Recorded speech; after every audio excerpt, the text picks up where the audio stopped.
شريك لك لبيك وأشهد أن نبينا محمدا عبد الله ورسوله أفضل الرسل وخاتم الأنبياء وإمام الأتقياء صلى الله عليه وعلى آله وأصحابه وعلى من اهتدى بهديه إلى يوم الدين.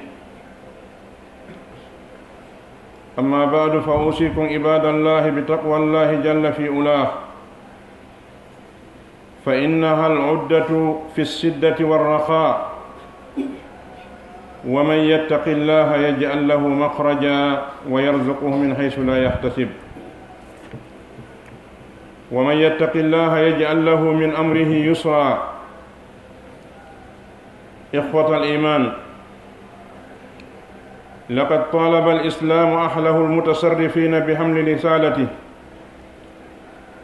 أن يرعوا حق الإيمان والأخوة، وأن يصلحوا ذات بينهم،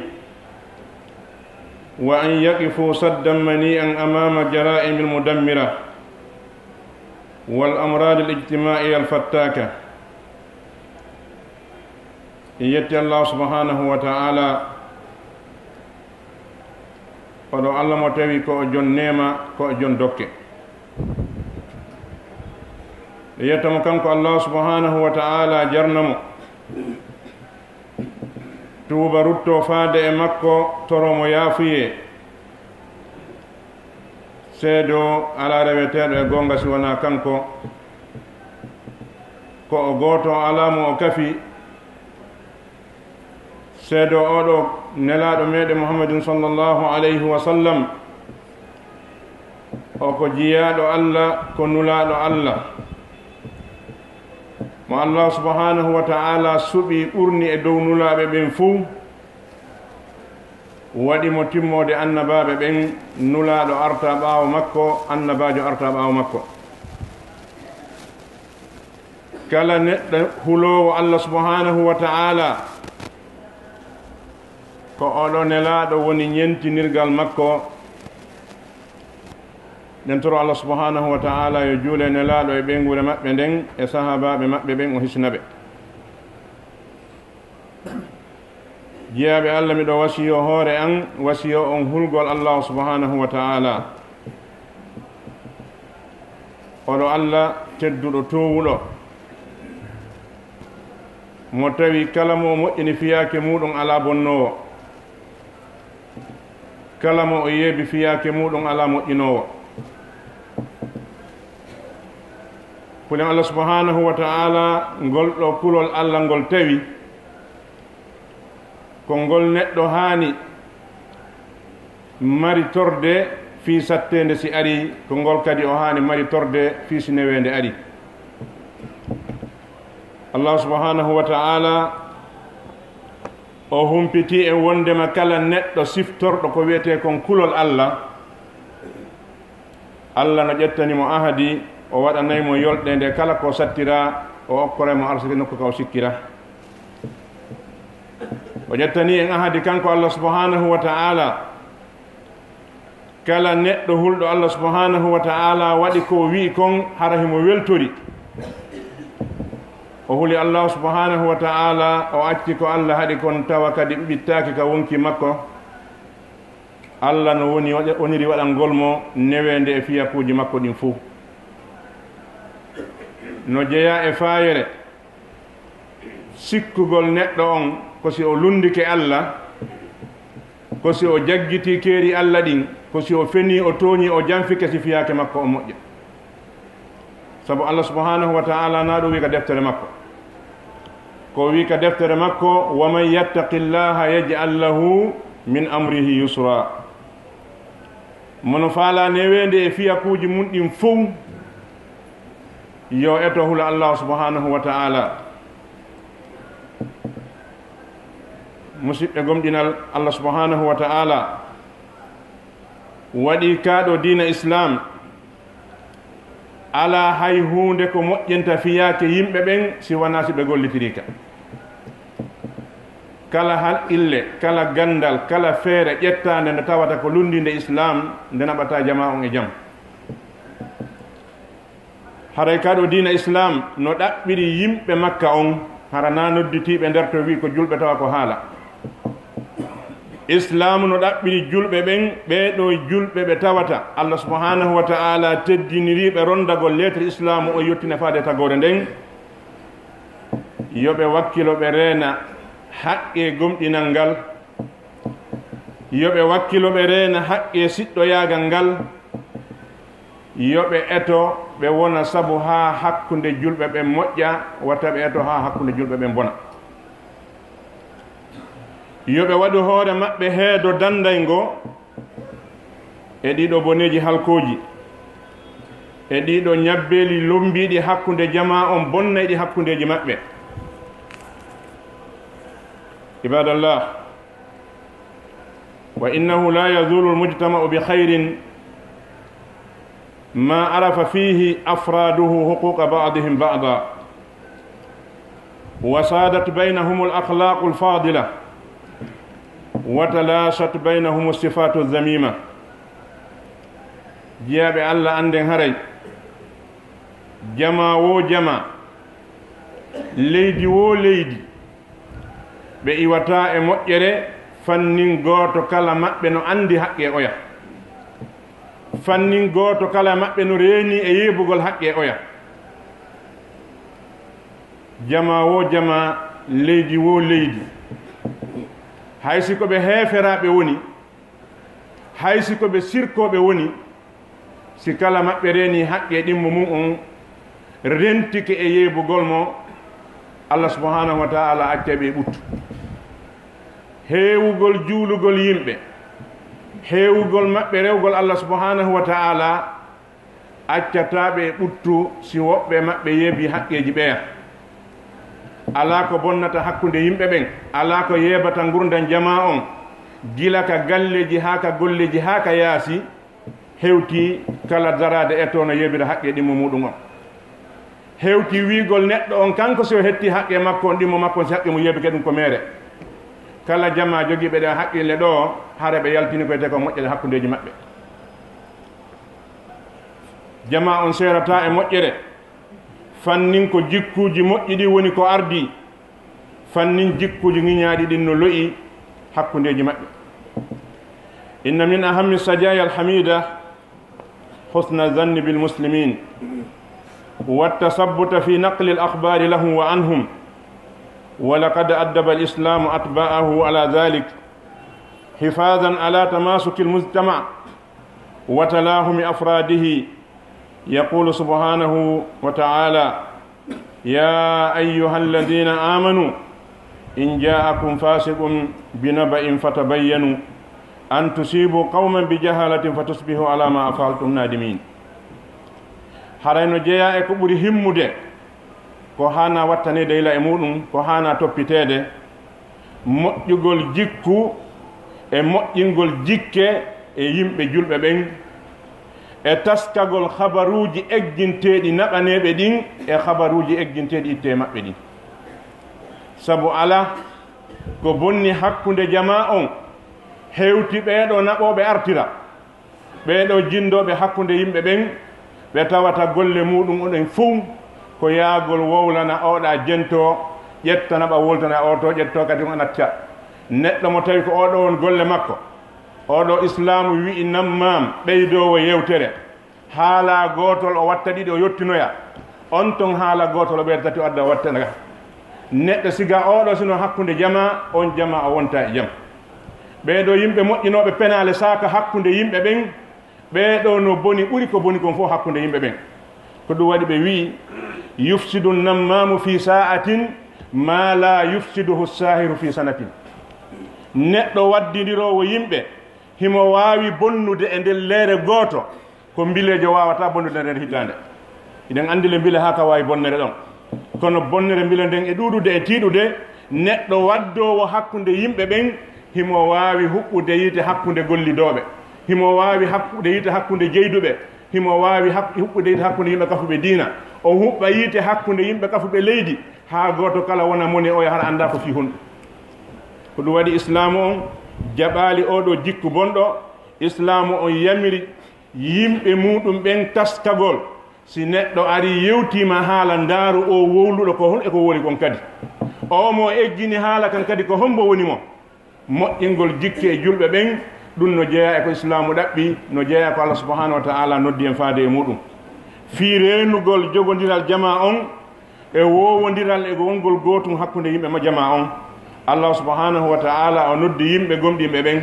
nde tawno ko ɓeeɗo jaɓata yamiroje makko ɗen ko ɓeeɗo kadi accata haɗoje makko ɗen subhanahu wa ta'ala o wi ya ayyuhalladina amanu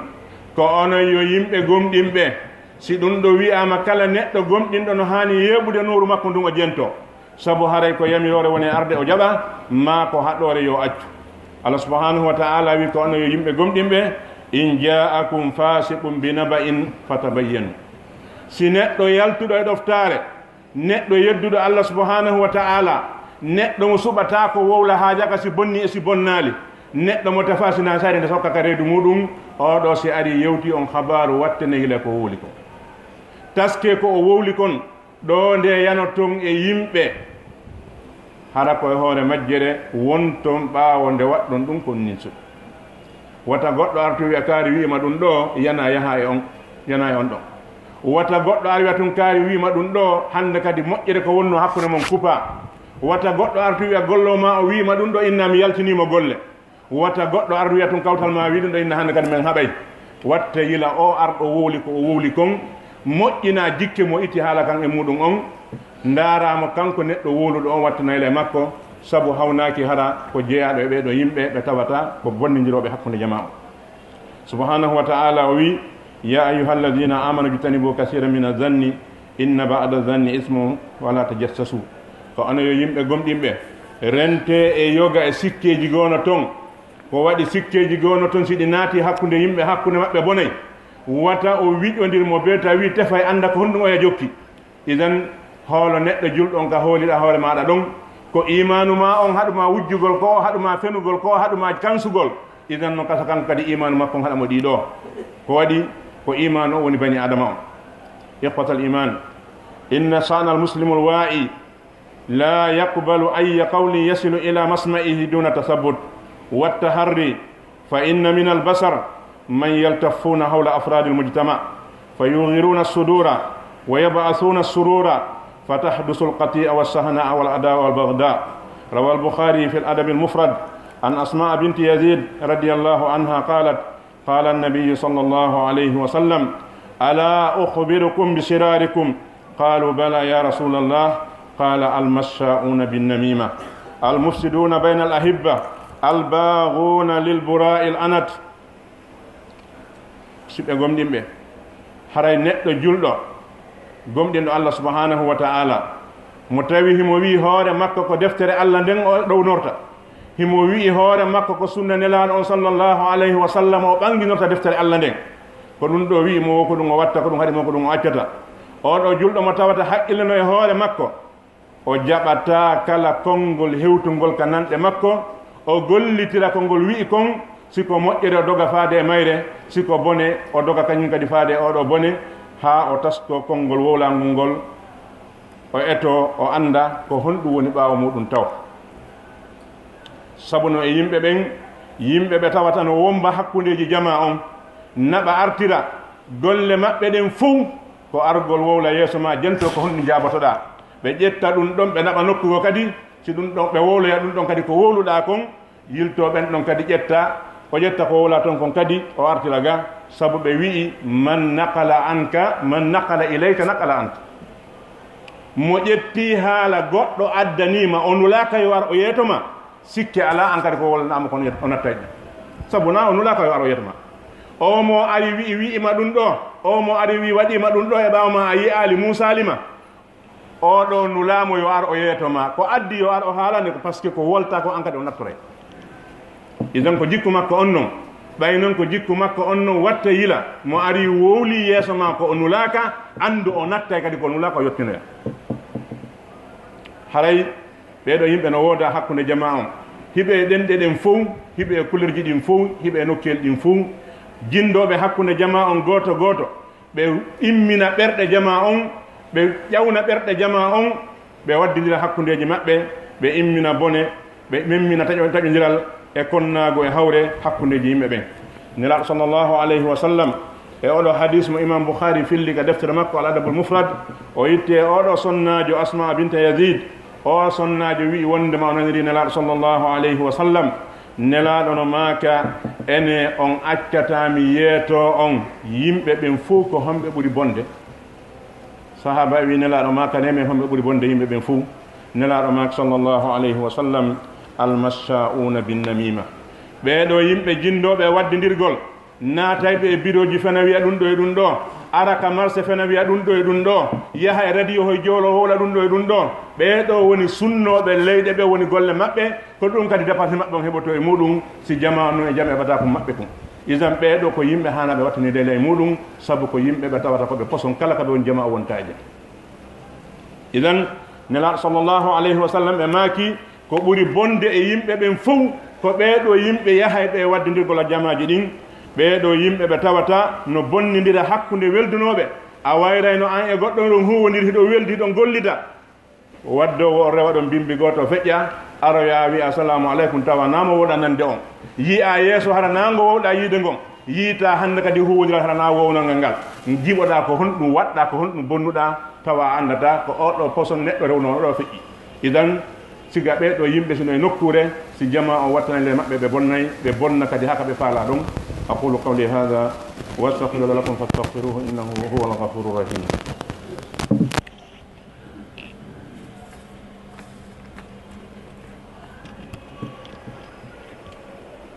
الحمد لله على نعمة الإسلام وكفى بها من نعمة وأشهد أن لا إله إلا الله وحده لا شريك له وأشهد أن محمدا عبده ورسوله عباد الله النمام عضو مسموم يحدث القتيء والجفاء يتلون كالحرباء وينفس سمومه كالحية لذلك جاء الإسلام بالتحذير منه ومن عمله قال سبحانه وتعالى ويل لكل همزة لمزة وقال ولا تطع كل حلاف مهين هماز مشاء بنميم أخرج الإمام مسلم أن رسول الله صلى الله عليه وسلم قال لا يدخل الجنة نمام وفي الصحيحين من حديث ابن عباس رضي الله عنهما قال مر رسول الله صلى الله عليه وسلم بقبرين فقال إنهما لا يؤذبان وما يؤذبان في كبير أما أحدهما كان لا يستتر من البول وأما الآخر فكان يمشي بالنميمة يتي الله سبحانه وتعالى وقت إن جلب nde tawno Allah subhanahu wa ta'ala ɗum ɗo ko yurmede makko watta ha o waɗa neɗɗo julɗo no jeeya e perdi neɗɗo yaade ha o wi ashhadu an la ilaha illallah wa anna muhammadan rasulullah o salligo o juula o hoora sabu angal gollitirgol makko hakkil makko sabu angal rentagol makko tawa julde makko nden e korka makko on sadaka makko on dannatamo yaagol yiite on ko fayire molanande noon renugol piiji ɗin fof ronka rende diina ma kanko fayere balno hani neɗɗo yo eto rena diina muɗum kam ɓuri piiji heddiɗɗi Allah subhanahu wa ta'ala o neminali en nema mawnuɗo ɓuri oɗo nema islam no hani yetten Allah subhanahu wa ta'ala nde tawno o waɗi en julɓe seeɗo ɗen ko goto kanko Allah subhanahu wa ta'ala edi fof ko kanko tun tagi ndeɗo tagore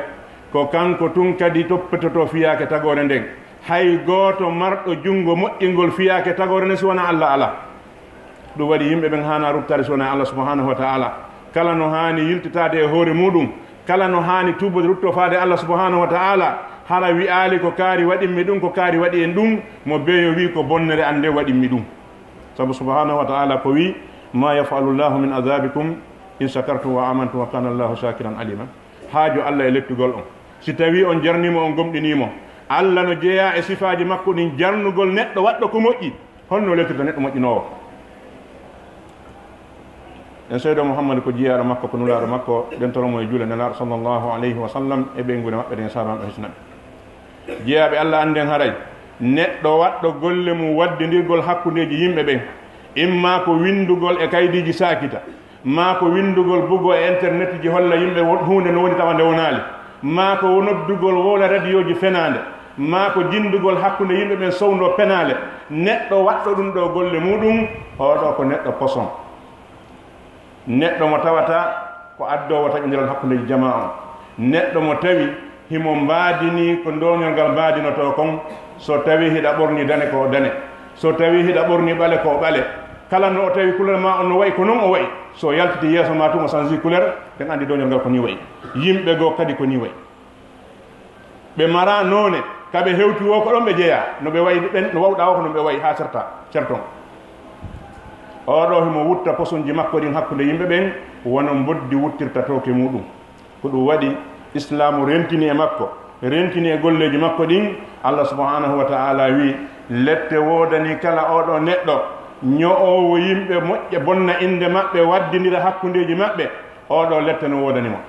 o wi nelaɗo sallllahu alayhi wa sallam e wonande kala neɗɗo julɗo ewtuɗo ɓawa nelaɗo sallllahu alayhi wa sallam wala tutii kulla hallafin mahin hammadin massa'in binamin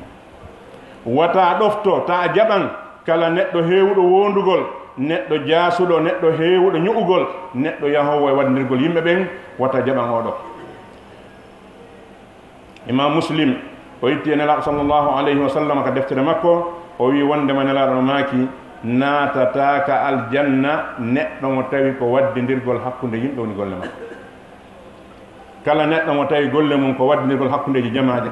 ɗenƴingol yimɓe ɓen hulɓinaɓe wowla penale bonnidira yahaɗa wiya ɓeɗo wi ɗum ɗo ɓeɗo eɓɓi ɗum ɗo ɓeɗo waɗi ɗum ɗo haɗa ko fenade fi tuyo bona yimɓe ɓen neɗɗo mo tawi ko ɗum ɗo woni golle makko nelaɗo maaki o tippata aljanna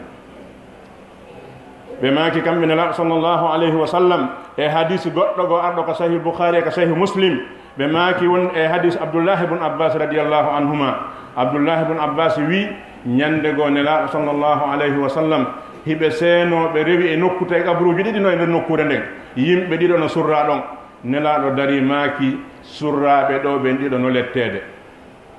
ɓe lettaka fi hunde nde tawata ko mawnude yani mettude accude ɓe maaki goɗɗo e maɓɓe on hari o wirnatano ko o rentatako e bawle makko ɗen yani so mo ittude bawle o wirnatako kadi o rentatako si ɗe wicci conci makko ma ɓandu makko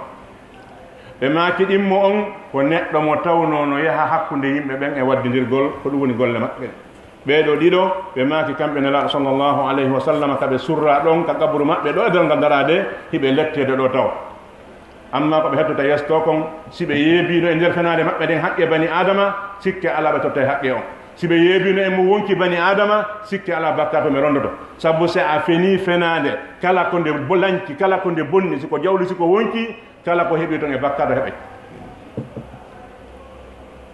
إخوة الإيمان يقول المصطفى صلى الله عليه وسلم في الحديث الصحيح تجدون شر الناس ذا الوجهين الذي يأتي هؤلاء بوجه وهؤلاء بوجه ومثله ذو اللسانين الهلو أمامك والحنظل وراءك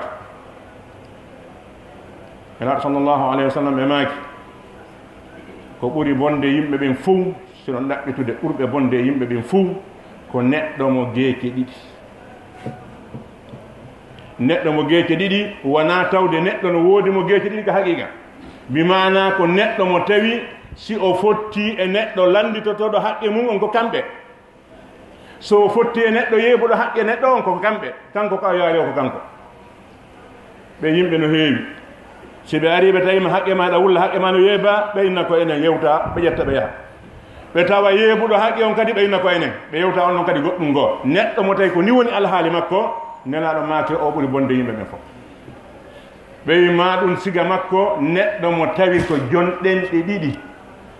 so fotti e oɗo ko kaɗo o wowlata so fotti e oɗa ko kato o wowlata yeeso ma ko welka o wowlata ɓawo ma ko lammuka o haalayma neɗɗo mo tawi koni siɓen fiyake muɗum oɗo ko neɗɗo bonɗo hanaɗo rentede muɗum haysi mo salligade e juulinkino kono o moƴƴal taw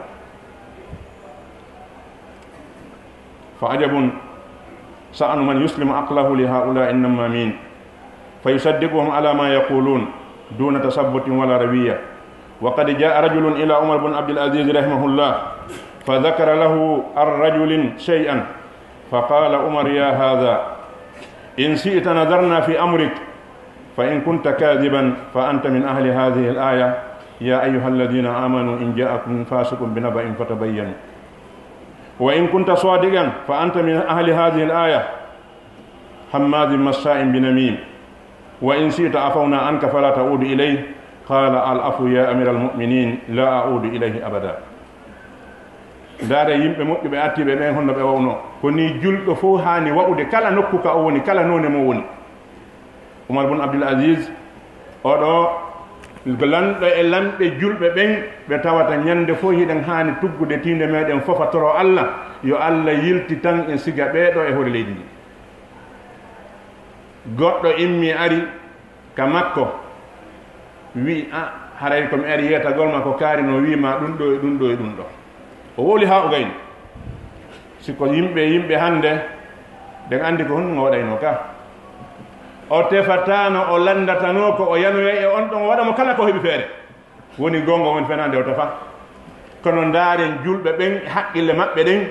ɓay o yaari wowli ha gayni Umar bun Abdul Aziz wimo heeka siɗa faala min daaray fiyake maɗa o si tawi ko wowluɗa ɗo kon min ɗaɓɓitoyi min tawi ko fenande wowluɗa haray ko yimɓe o aya ɗo jeeyaɗa ɓe Allah wi ɓe ya ayuha alladina amanu in ja'akum fasiqun bi naba'in fatabayyanu hono yo gomɗinɓe si fasiqijo addani on habaru wattanile habaru o moƴƴa watta on yennu goɗɗo ma piyo goɗɗo ma barmino goɗɗo saabu konngol ngol on andala sidi muɗum o wi si tawi ko gonga haaluɗa tawi ko wiiɗa o wi kon ko non woniri madama on nulalima aɗa yetta ɗalan ko wowlan e ɓawa andu haray ko yimɓe o aya ɗo jeeɗa hammadi massa'in binamin a woni ño'owo saabu a woli bone makko on a woni waddiriɗo saabu ari a yeedi kalan fi hakkuname bon siɗa faala kadi min yafanuma hara fillaki o wi a joni awami tori ke yafanela mi fillatako idan si tawno hara julɓe ɓen fof koni sifori arɗo kama fuɗɗi wolde inde ɗimmo ma o haala bonka ko ni jabortamo fenoɓen acceno fenande ño'oɓen acceno ñoore waddoɓen acceno baddi kono sa toɗi noru maɗa ɗum a bonni haqqille maɗa ɗen ayni hi ko ɗum o wi awamen huwodiray idan haɗa antigue a woni jofode haɗay no hani neɗɗo julɗo on o eto o reena hoore makko o reena dina makko kan o moƴƴina fiyake makko ربنا تقبل منا إنك أنت السميع العليم وتب علينا إنك أنت التواب الرحيم اللهم أرنا الحق وارزقنا اتباعه وأرنا الباطل وارزقنا اجتنابه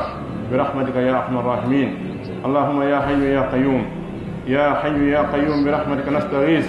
أصلح لنا شأننا كله لا إله إلا أنت اللهم اقسم لنا من غشيتك ما تهون به بيننا وبين معصيتك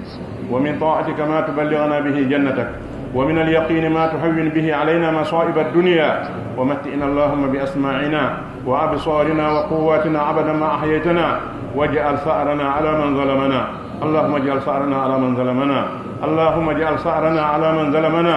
اللهم لا تسلط علينا من لا يخافك ولا يرحمنا برحمتك يا أرحم الراحمين اللهم لا تؤاخذنا بما فعلنا ولا بما فعل السفهاء منا اللهم لا تؤاخذنا بما فعلنا ولا بما فعل السفهاء منا اللهم لا تعاملنا بما نحن أهله وعاملنا بما أنت أهله أنت أهل التقوى وأهل المغفرة برحمتك يا أرحم الراحمين اللهم إنا نعوذ بك من شر كل ذي شر اللهم إنا نعوذ بك من شر كل ذي شر اللهم إنا نعوذ بك من شر الحاسدين اللهم إنا نعوذ بك من شر النفاثات في العقد ومن شر حاسد إذا حسد ونعوذ بك من خيانة الخائنين ومن حقد الحاقدين برحمتك يا أرحم الراحمين اللهم اكفنا شر أعدائنا اللهم ارزقنا بعينك واكنفنا بكنفك اللهم احفظنا بالإسلام قائمين واحفظنا بالإسلام قائدين واحفظنا بالإسلام راقدين ولا تسمت بنا عدوا ولا حاسدا برحمتك يا أرحم الراحمين يا حي يا قيوم برحمتك نستغيث أصلح لنا شأننا كله لا إله إلا أنت اللهم رحمتك نرجو فلا تكلنا إلى أنفسنا طرفة عين واصلح لنا شأننا كله لا إله إلا أنت اللهم اغفر لنا ولآبائنا وأمهاتنا وذوي أرحامنا برحمتك يا أرحم الراحمين سبحان ربك رب العزة عما يصفون وسلام على المرسلين والحمد لله رب العالمين.